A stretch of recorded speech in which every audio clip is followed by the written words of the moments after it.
दोस्तों नमस्कार।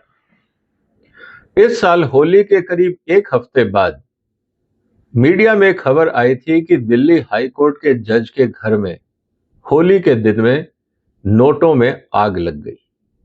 पूरे देश में एक तरह से हड़कंप मच गया कि दिल्ली हाई कोर्ट के जज के घर में कितने नोटों में आग लगी।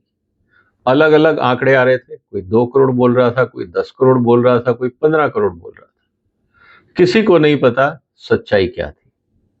सच्चाई जानने के लिए जब ये मुद्दा जब पब्लिक के अंदर गरमाया, तो सच्चाई जानने के लिए जो भारत के मुख्य न्यायाधीश हैं, उन्होंने 3 जजेस की एक कमेटी बनाई। क्योंकि आपको पता है कि जजेस को लेकर संवेदनशीलता बहुत रहती है। सुप्रीम कोर्ट के जजेस नहीं चाहते कि किसी भी रूप में पॉलिटिशियन या ब्यूरोक्रेसी जजेस के मामले में हस्तक्षेप करे। इसीलिए उन्होंने जजेस की ही एक कमेटी बनाई। 3 जजेस जो हाई कोर्ट के जजेस हैं, उनको जिम्मेदारी दी गई कि आप इस पूरे मामले की तफ्तीश करें और रिपोर्ट सबमिट करें। आज वो रिपोर्ट सुप्रीम कोर्ट में सबमिट हो गई है। इसका मतलब है कि इंक्वायरी पूरी हो गई है। उसमें जो भी तथ्य सामने आए वो उस रिपोर्ट में होंगे और वो इस समय रिपोर्ट सार्वजनिक नहीं हुई है। लेकिन ये बात क्लियर है कि जो भी तथ्य हैं वो उस कागज में हैं। अब दोस्तों, आज हम इसकी चर्चा करेंगे, क्या सुप्रीम कोर्ट को इस रिपोर्ट को सार्वजनिक करना चाहिए या नहीं। क्योंकि जनता में ऑलरेडी इस बात को लेकर काफी संशय है कि कहीं ये कवर अप तो नहीं है। अब दोस्तों, रिपोर्ट के अंदर दो ही बातें सामने आएंगी। या तो जो रिपोर्ट में लिखा गया है वो ये कहा जाएगा कि साहब जज के यहाँ जो नोट पाए गए, कहीं ना कहीं कुछ ऐसा काम हुआ जिसमें जज की मिलीभगत दिखती। तो लोग कहेंगे देखिए, जुडिशरी के अंदर हम पहले से ही बोल रहे थे बहुत करप्शन है, कोई सुनने को तैयार नहीं था, आम आदमी इसलिए परेशान है। दूसरा कारण ये हो सकता है कि रिपोर्ट में ये लिखा हो कि साहब जज साहब के यहाँ पे जो नोट मिले उनसे जज साहब का कोई ताल्लुक नहीं था, कोई लेना देना नहीं था। तो फिर आवाज ये उठेगी कि हम तो पहले से ही कह रहे थे कवर अप होगा।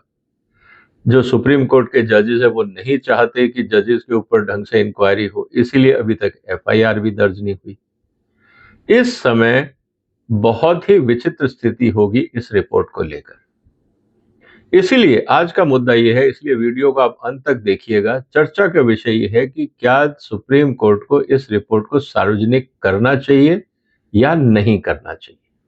हम दोनों पक्षों की बात करेंगे कि करने से क्या फायदा है और नहीं करने के क्या फायदे, या करने से क्या नुकसान होगा या नहीं करने से क्या नुकसान होगा। और सुप्रीम कोर्ट को, हालांकि वो हमसे ज्यादा जानते होंगे कि कैसे सिचुएशन को मैनेज करना है, लेकिन फिर भी जनता का विश्वास जीतने के लिए सुप्रीम कोर्ट को क्या करना चाहिए, एक हिंदुस्तान के नागरिक होने के नाते मैं अपने विचार आपके साथ शेयर कर रहा हूं। और उस पे आपके जो भी कमेंट हो, कमेंट बॉक्स में जरूर लिखिएगा। दोस्तों, अगर इस रिपोर्ट को सार्वजनिक किया जाता है तो एक बात तो क्लियर हो जाएगी कि आज के बाद कोई भी इंक्वायरी रिपोर्ट को दबाने का प्रयास नहीं होगा। क्योंकि अगर सुप्रीम कोर्ट इस रिपोर्ट को सार्वजनिक करता है तो इसका मतलब यह है कि सुप्रीम कोर्ट चाहता है कि ट्रांसपेरेंसी हो और अकाउंटेबिलिटी हो। जो चीज सामने आए वो जनता के समक्ष रखी जाए, क्योंकि जनता का अगर विश्वास जुडिशरी पे नहीं होगा तो फिर मुश्किल हो जाएगी। तो जो इंटरनल प्रोटेक्शनिज्म की बात होती है कि हम छुपाने का प्रयास कर रहे हैं, अपनी बिरादरी को बचाने का प्रयास कर रहे हैं, और इस तरह के जो आरोप लगेंगे हम उससे मुक्ति पा जाएंगे। एक तो मेरा ये मानना है कि इस रिपोर्ट को सार्वजनिक क्यों करना चाहिए। दूसरा, जब रिपोर्ट सार्वजनिक होगी, अगर उसमें जज दोषी भी पाए जाते हैं तो जनता का जो कॉन्फिडेंस है वो जुडिशरी पे बढ़ेगा। जनता कहेगी देखिए, जजेस ने सच्चाई को नहीं छुपाया। इसका दबाव फिर पड़ेगा पॉलिटिशियंस पे, ब्यूरोक्रेसी पे कि आप लोग ट्रांसपेरेंट क्यों नहीं है। जितनी भी इंक्वायरीज होती हैं, करप्शन के केसेस आते हैं, सरकार उनको दबाती क्यों है। जब जजेस ने अपनी रिपोर्ट सार्वजनिक करी और जिसमें जज दोषी पाया गया, उन्होंने उसको नहीं रोका, तो फिर बाकी डिपार्टमेंट्स ऐसा क्यों करते हैं। और उसके बाद जब ये मुद्दे वापस कोर्ट्स में जाएंगे तो कोर्ट्स में एक मॉरल पावर आएगी ये कह के कि देखिए जब हमने अपनी रिपोर्ट सार्वजनिक करी तो जो ब्यूरोक्रेसी या पॉलिटिकल सिस्टम में करप्शन की रिपोर्ट्स हैं वो सार्वजनिक क्यों नहीं होनी चाहिए। तो मुझे लगता है एक जनता का जो कॉन्फिडेंस है सिस्टम पे वो बढ़ेगा। तीसरा, अगर ये रिपोर्ट सार्वजनिक होती है चाहे जो भी परिणाम हो, तो भविष्य में कोई भी जज या कोई भी मंत्री या अधिकारी इस बात पे थोड़ा सा तो सचेत हो ही जाएगा कि अगर कुछ गड़बड़ हुई, इंक्वायरी होगी और फिर वो रिपोर्ट सार्वजनिक होगी। पकड़े गए या नहीं वो बात की बात है, लेकिन ये पक्का निश्चित रूप से दिमाग में बात बैठ जाएगी कि अगर इंक्वायरी हुई और वो जनता के बीच में रिपोर्ट गई, चाहे आउटकम कुछ भी हो, रेप्यूटेशन और कैरियर खतरे में पड़ सकता है। तो ये एक डिटरेंस की तरह काम करेगा जो समाज के लिए, देश के लिए अच्छा होगा। इसके अलावा जो सबसे इंपॉर्टेंट बात है, जो मीडिया में या जो सोशल मीडिया में एक स्पेकुलेशन चलता रहता है, लोग तरह तरह की कहानियां बनाते हैं कि ऐसा हुआ था, वैसा हुआ था, तथ्य किसी के पास नहीं है, लेकिन स्टोरी टेलिंग के मामले में वो डिबेट हो जाती है और इसमें फिर अलग अलग तरह के वाद विवाद होते हैं, अलग अलग तरह के पक्ष लिए जाते हैं और बहुत सारी मनगढ़ंत कहानियां बन जाती हैं। एविडेंस है या नहीं है, कंक्लूजन निकलने शुरू हो जाते हैं। तो इस तरह की जो स्पेकुलेशन है उसको रोकने की जगह हम इन्फॉर्म्ड डिबेट को एक रास्ता देंगे। फिर लोग ये कहेंगे कि आप इंक्वायरी कमेटी की रिपोर्ट का इंतजार करिए, फिर चर्चा करिए, जब आपको पता ही नहीं है तो आप क्या बात कर रहे हैं। तो मुझे लगता है कि समाज में, मीडिया में, सोशल मीडिया में एक अकाउंटेबिलिटी आएगी, एक रिस्पॉन्सिबिलिटी आएगी कि हमको इन्फॉर्म्ड डिबेट करनी है, स्पेकुलेटिव डिबेट नहीं करनी है, क्योंकि रिपोर्ट सार्वजनिक होगी। अगर रिपोर्ट सार्वजनिक नहीं होती है तो इस तरह अफवाहों का बाजार, स्पेकुलेटिव बातें बहुत ज्यादा प्रमोट हो जाएंगी। ये एक खतरा और है। और सबसे इंपॉर्टेंट बात कि इस तरह की अगर इंक्वायरी होती है और गलत लोग एक्सपोज होते हैं तो जो देश में विसल ब्लोइंग का कॉन्सेप्ट है कि अगर कहीं गड़बड़ हो रही है तो समाज में लोगों को इस बात की हिम्मत आएगी कि अगर कहीं गड़बड़ होती है, अगर हम उस पर आवाज उठाते हैं तो इंक्वायरी बैठेगी। तो लोग इस तरह की बातों को एक्सपोज करेंगे और जब वो इंक्वायरी बैठेगी तो उसकी जब रिपोर्ट सामने आएगी तो जो विसल ब्लोअर बोल रहे थे वो चीजें सामने आएंगी। समाज में सफाई अभियान शुरू होगा जो अभी नहीं है। ये फायदे हैं अगर आप रिपोर्ट को सार्वजनिक करते हैं तो। लेकिन अगर आप सार्वजनिक करते हैं तो उसके खतरे क्या हैं, इसको भी समझना जरूरी है। सबसे पहले तो जो रेप्यूटेशन है जुडिशरी की, उस पर क्वेश्चन मार्क लगेगा कि देखिए हम तो पहले ही बोल रहे थे करप्शन है, लोग कोई मानते नहीं थे। अभी तक हम पॉलिटिशियन को बोलते थे, ब्यूरोक्रेसी को बोलते थे, पुलिस को बोलते थे, अलग अलग डिपार्टमेंट्स को बोलते थे कि वहां करप्शन है। हम तो एक्सपीरियंस कर रहे थे कि जुडिशरी में भी करप्शन है, लेकिन ये जो रिपोर्ट है ये बताती है कि वास्तव में करप्शन है, तो हम गलत नहीं थे। तो ये जुडिशरी को एक झटका झेलना पड़ सकता है। लेकिन अब ट्रांसपेरेंसी, अकाउंटेबिलिटी वर्सेस रेप्यूटेशन, अब ये ट्रेड ऑफ है, ये जजेस को सोचना होगा। इसके अलावा एक जो बहुत बड़ी बात आएगी वो होगा अंडरमाइनिंग जुडिशियल इंडिपेंडेंस। अगर अब इस तरह की बातें उठती हैं तो फिर एफआईआर दर्ज होगी, फिर पुलिस वाले जजेस के पास जाएंगे, उनका इन्वेस्टिगेशन करेंगे। जो पुलिस एक तरह से जज के सामने खड़ी होती है एज ए विटनेस या एज ए इन्वेस्टिगेटिंग ऑफिसर, उसकी जगह अब वो उसी जज का इन्वेस्टिगेशन कर रहे होंगे। इस बात का भी लेके खतरा है।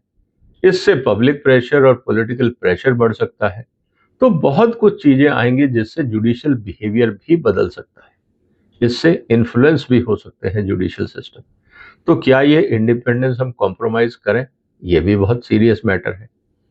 इसके अलावा जो सेंसेशनलिज्म और मीडिया मिसयूज होता है, फिर अचानक एक बाढ़ सी आ जाएगी ट्रोल्स के द्वारा कि देखिए हम तो कह ही रहे थे जुडिशरी में बहुत करप्शन है, और तरह तरह की फिर कहानियां, अफवाहें, पुरानी बातें, जिन जिन लोगों के खिलाफ केस गए वो सब ये कहने लगेंगे देखिए हम तो पहले से ही बोल रहे थे, हम तो केस इसलिए हार गए क्योंकि जुडिशरी ने पैसे खाए, जजेस ने पैसे खाए।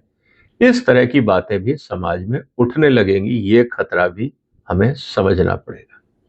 इसके अलावा जो फेयर ट्रायल की हम बात करते हैं, जो प्राइवेसी की बात करते हैं, वो अपने आप में बहुत बड़ा इशू बन जाएगा कि अगर इस तरह के डिसिप्लिनरी प्रोसीजर्स होंगे या प्रोसीडिंग्स होंगी जजेस के खिलाफ, तो फिर क्या वो फेयर ट्रायल करेंगे या वो बच के चलेंगे?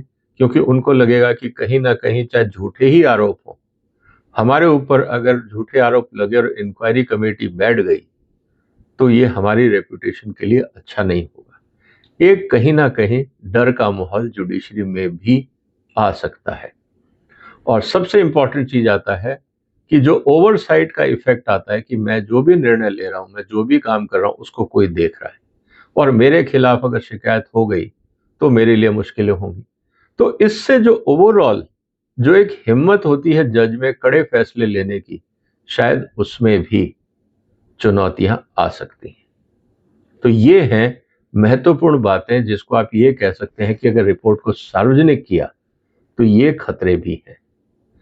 अब मुद्दा इस बात का है कि फिर सच्चाई जनता को कैसे पता लगेगी। कहने का मतलब ये है कि जो रिपोर्ट है इसके अंदर जो टाइमिंग है वो बहुत इंपॉर्टेंट चीज है। सबसे इंपॉर्टेंट चीज ये है कि आप रिपोर्ट को पब्लिक कर सकते हैं, लेकिन उससे पहले जितने भी जुडिशियल प्रोसेस और इन्वेस्टिगेटिंग प्रोसेस है आप उसको कंप्लीट कर लीजिए। इसका मतलब ये है कि अभी जो इंक्वायरी रिपोर्ट आई है उसको जजेस पढ़ें, उसमें जो भी कार्रवाई है, अगर लगता है कि गलती हुई है या किसी तरह का भ्रष्टाचार का आरोप है, कार्रवाई शुरू की जाए, एफआईआर फाइल हो, इन्वेस्टिगेशन हो और कंक्लूसिव एविडेंस तक जाया जाए। जो लोग इसमें सम्मिलित हैं उन सबको पकड़ा जाए, ताकि जब पूरी रिपोर्ट सामने आए तब जनता को भरोसा आएगा, नहीं तो स्पेकुलेशन रहेंगे। इस बात को हमें समझना होगा। इसके अलावा बहुत सारी सेंसिटिव इंफॉर्मेशन होगी, उनकी जो प्राइवेट इंफॉर्मेशन होगी, बहुत कुछ ऐसा होगा जो इस रिपोर्ट में होगा। क्या आपको सार्वजनिक सब कुछ करना चाहिए या सिर्फ एक मुद्दे तक रहनी चाहिए बात? ये बातें भी समझने की हैं, क्योंकि इसमें सिर्फ एक कांड नहीं हो सकता है इससे जुड़ी हुई एक चेन रिएक्शन हो, कई चीजें सामने आए, तो आप क्या क्या उसके लिए सार्वजनिक करेंगे, ये एक बहुत बड़ा फैसला जजेस को लेना होगा। और सबसे इंपॉर्टेंट चीज, क्या ये केस टू केस इंक्वायरी होगी? मुझे लगता है कि इस रिपोर्ट के बाद एक गाइडलाइन बननी चाहिए कि अगर जजेस पे कभी भी किसी भी तरह का कोई आरोप लगता है तो किस तरह से इंक्वायरी होगी। वो पिक एंड चूज नहीं हो, एक सिस्टम हो जिससे लोगों को भरोसा रहे कि देखिए अगर किसी भी तरह का कोई आरोप किसी सीनियर जज पे लगता है, चाहे वो हाई कोर्ट के हो, सुप्रीम कोर्ट के हो, क्योंकि और तो वो किसी को रिपोर्ट करते नहीं, ऐसी स्थिति में इस तरह के आरोपों की जांच कैसे होगी, इस पे एक प्रॉपर गाइडलाइन होनी चाहिए जो संविधान की मर्यादा में हो, जुडिशियल एथिक्स को हाईलाइट करती हो और जो कानून है उसके हिसाब से हो, क्योंकि कानून में जज और आम आदमी के बीच में फर्क नहीं होना चाहिए। ये बात भी बहुत इंपॉर्टेंट है।